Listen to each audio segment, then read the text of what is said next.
ઋષિ મહારાજ, ગર્વ ગંજન ભક્ત ભીડ ભંજન ભગવાનના ચોરને કોણ શરણે રાખી શકે? આ સુદર્શન ચક્રને કોણ પાછો કરી શકે? કોણ તમને બચાવી શકે? મારી સૃષ્ટિમાં એવો કોઈ હું દેખતો નથી કે જે તમારું રક્ષણ કરી શકે. પછી ત્યાંથી દુર્વાસા પાહી રક્ષ રક્ષ એમ બરાડા પાડતા પાડતા તેથી નાઠ્યા. તે કૈલાસમાં આવી પહોંચ્યા. શંકરને કહે, મામ પાહી.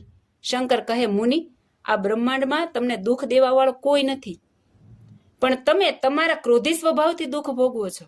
તમે ઘણા ઋષિ મુનિઓને તથા અવતારોને પણ રંજાડતા પાછા પડ્યા નથી, માટે એ સર્વના અપરાધનું ફળ અત્યારે તમને મળ્યું છે. ભક્તના ચરણરજ તથા ચરણ જળને બ્રહ્મા અને શેષ જેવા માથે ચડાવે છે. તે ભક્તના અપરાધી તમે છો. તમારું રક્ષણ કરવાને ભક્ત સિવાય ભગવાન પણ સમર્થ નથી.